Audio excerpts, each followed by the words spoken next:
Last time was the first time I rode any trail in Calgary at all, and I approached Lemon Orchard from the wrong direction. I did a lot of learning last time, so last time I ended up doing the climb and then just went home. It's like a 25-minute commute to get here, like the most direct way, and I took a very indirect way last time and ended up at the other end of the trail. So, Lemon Orchard, let's get it.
There you go. Lemon Orchard, downhill. Done.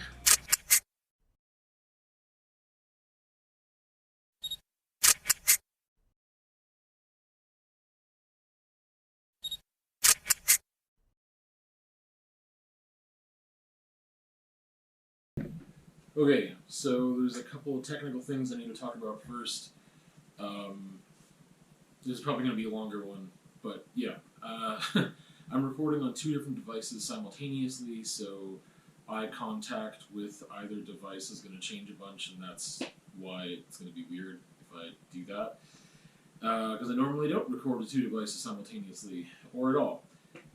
Anyway, this piece is really loaded, and I have a lot to say, but I want to try to keep it concise, which is very difficult for me. So, let's get started. 24 by 36 inch piece on deep profile canvas. I will give you some close-up shots while I talk about the mediums. It's mostly acrylic. There is a little bit of spray paint on the edges when I had to tape off things and try to create this really crisp border. There's also some clothing. there's clothing attached, and there's some oil pastel and some oil stick for that sun as well. But there you go, a little bit of a closer look. And the name of the piece is called Thou Art Wedded to Calamity, the Contamination of Tragedy. So, this was supposed to be, and may still be, a cornerstone of an exhibition in a body of work that I'm working on, and an exhibition that I hope to have one day, that is all self-portraits. And this is also one that I started back in Lethbridge before moving to Calgary, and it has taken a long time and taken quite an emotional toll as well, because of just the time that it took to make it. There's only one other piece that I think I started in Lethbridge and didn't finish until after moving to Calgary, and just the reason of moving to Calgary also is just like huge part of this piece and concept and everything else that we'll get into here. So it just it took a long time and was very challenging, and because it took so long, it created more technical challenges as well. And so there's a lot that I want to say. So I think I'll get into the technical stuff a bit first, but then we'll go back into the title and talk about the concept and all these other things that are happening here and marry them together. So basically, this started back in Lethbridge. There were reference photos. I think I'll insert them here into the video, the post.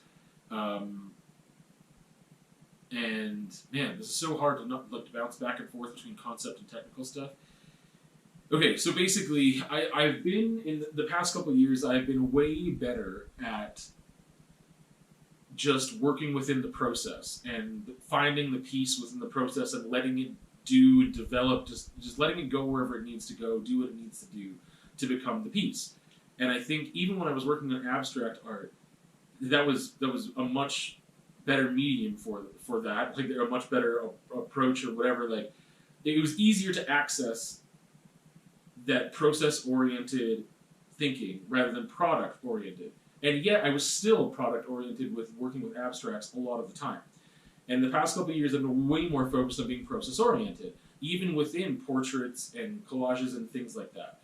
It's way easier, I think, to do that with abstract work because you don't have anything specific you're trying to depict.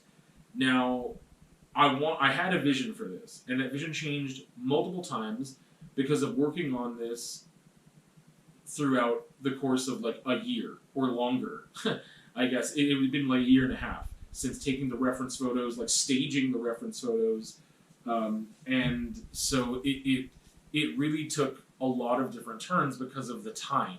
I couldn't just stick to the vision I had because all of my pieces involve emotion, feeling, and concept and those things. It's not just about the technical precision in executing a depiction of something. So this really changed a lot because of me being in very different spots when I started and when I ended, and all the way in between the turmoil and chaos that arose. So I had this technical vision of wanting to paint this tarot card using a reference from a really old school tarot card. If you just type in the Fool Tarot, you will see the reference. You will see the colors, like the color palette to a degree. You will see the mountain range. You will see like the cliff, the background, the placement of the sun, the dog, and then even the pose of myself. You will see all of that. And that I wanted to stay. And I wanted to do it in my own way, but it was going to be much more following this flat style of this tarot card. It was just going to be me in tarot card form, following this really old reference. And that's not what happened. And in some ways, I'm really grateful for that I was able to insert more of myself into it. But in other ways, I'm sure I would have inserted myself into it in the heat of the moment had I worked on this over the course of 1 or 2 days versus a year and a half. And there are some compromises I made with the composition. So going back to the tarot card bit, and then the concept, title, all of that. Again, thou art wedded to calamity, the contamination of tragedy. So, the tarot card, the Fool, is basically this optimistic, person going on a journey, lighthearted, innocent, and I would also insert the word ignorant in the word innocence just to make you think about that for a bit, and how they might have used those words like innocent and fool and whatever else back then, but also how we use them now. And this piece is very much about language and contrasting concepts and things like that. So the Fool is supposed to be this like optimistic, innocent person who's just going out on this adventure and doesn't know what's going to happen, but thinks everything's going to be okay. And I think that really speaks to this. But then again, you've got the title, thou art wedded to calamity, the contamination of tragedy. And I think that is very telling as to where this journey is going and where it's been, and my thoughts about that journey. I don't want to get specific on what that journey is for myself, but some of you, I think, may have some ideas. And yeah, inserting Ren in here as the dog that is in the tarot card. The other painting that I mentioned that I started in Lethbridge but finished in Calgary was a portrait of Ren. Yeah, and this was going to be this was a lighter piece when I first started it. It was much lighter, and it was a different journey. It was a much more broad journey, and then this became to be a much more specific journey, representative of a much more specific journey, which is also the same journey that brought me to Calgary, like, and not in a super positive, optimistic way, and yet I had hope. The title came last. The concept was there, and the concept, again, has changed throughout time too. And visually, some things happened there. So I mentioned playing with text a lot here. And one of those things is in this corner. Now, this is a compromise that I made because ideally, I would have left this open, especially because my line of vision is here. And if I'm thinking about going on a journey and we're like on a mountain peak and all this other stuff, on the edge of a cliff and just looking forward, and openness makes sense. I've cut that openness off because of this text. And one of the times that I was working on this piece, and again, I'll highlight, this piece, like, there were times where I worked on it for 5 minutes and then I didn't touch it again for a couple months. And then I worked on it 3 days in a row for an hour or something, and then didn't do it again for a couple months. And it just, like, was all over the place. But on one of these sessions, I was listening to a song listening to a very, very short playlist, actually, that had this song on it. The song is by Bo Burnham. It's called All Eyes on Me. And the lyrics are reflected here. I think I'll let you reference those lyrics and which ones might fit. And again, you might be able to see some of that. I wanted them to look a bit distressed and weathered because I didn't want it to be so strong that it completely took over. Though, again, like, it just kind of closes this off, and visually I don't like that. Aesthetically I don't like that. Conceptually I don't like that. But in that heat of the moment, when this was only like half done, that still made sense. And I distressed it more over time, but I still wanted it to be legible so that you could read it. Because I think it is very informative of that journey. And it's a song that is definitely, that I've used before while painting, and it definitely, it's super depressing for me. And it hits me really hard, like, emotionally, like, really hard in ways that I never would have expected. But it does. And that kind of fueled some of the changes here too. Because I think at that same time, I also decided on this different sun and using, like, the oil slick marker, or oil stick is what I mean. And giving it a lot of texture.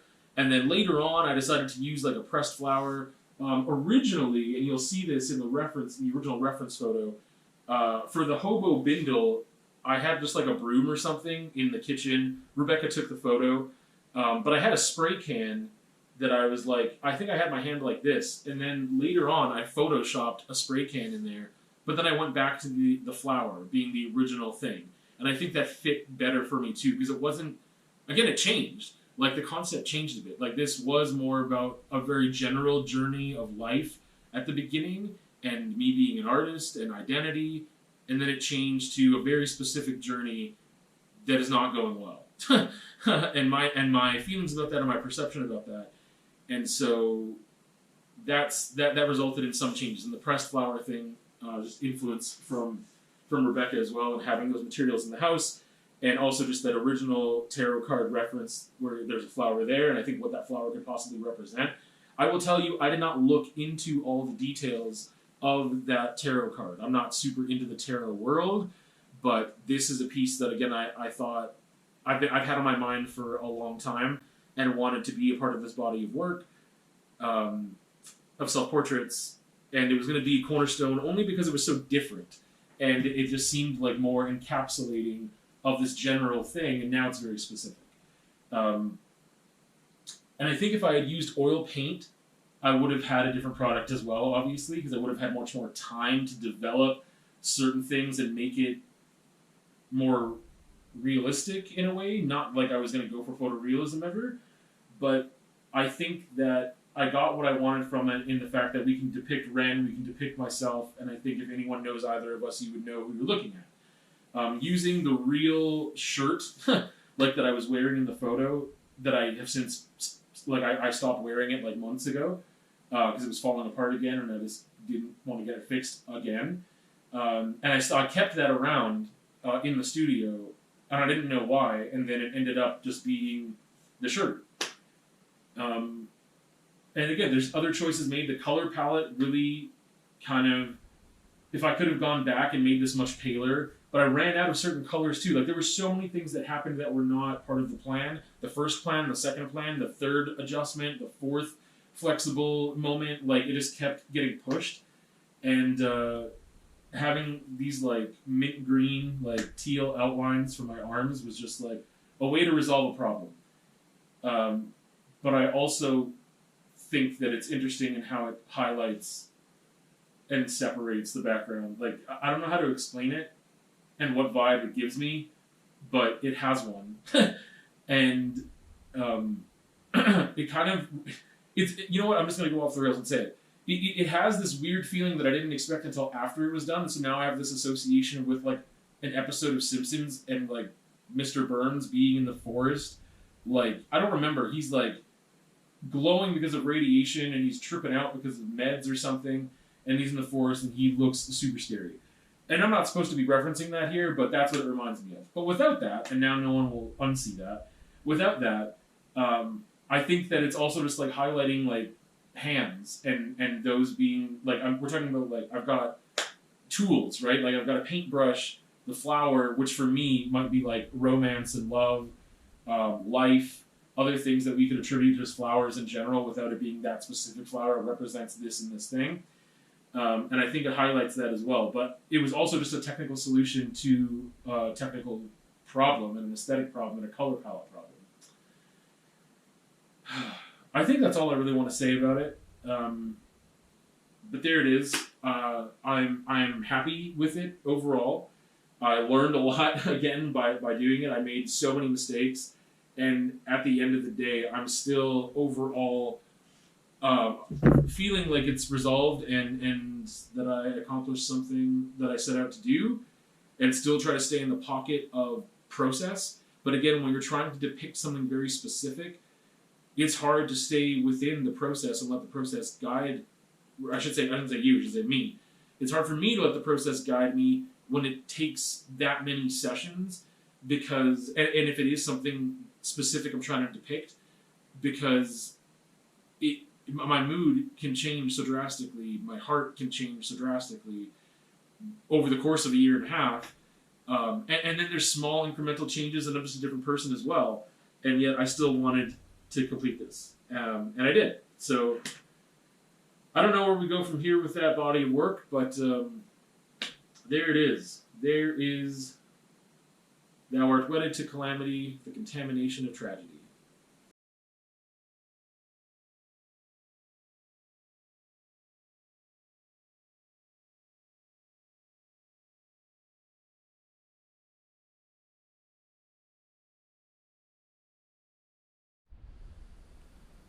A little outro to the vlog. How did I used to do intros to the vlog? I don't remember anything. I'm going to wrap up this week's worth of vlogging. I still don't know how much vlogging I'm going to do, and that's okay. And I don't know why I need to tell myself that's okay. It's annoying. But anyway, yeah, I don't know what I'm going to do. This week's vlog only had just like a couple excerpts from my ride, the first trail ride, or the second trail ride I've done in Calgary, but the first, like, I did that trail uphill the first time, and this time I did it both ways. And I was able to make that climb going up at the end that I didn't think I would be able to, so that was rad. I actually felt really accomplished and really happy in doing that, because I thought it would take me months to do that climb and just get back to that place, but I was able to do it on the second attempt, which was sick. First attempt on that trail, but like second attempt overall. 1 week apart, with no riding in between. So that was cool. And then yeah, I usually talk about art pieces on Instagram, and I realized like why can't I insert that into the vlog? And I set up my phone and the GoPro simultaneously recorded, so threw that in the vlog as well. And that's kind of really all I got right now. And again, that's just what it is. And I don't really know what that means for future stuff, but there you go. There was more I was going to say, and now I completely forget. But we'll see you on another time.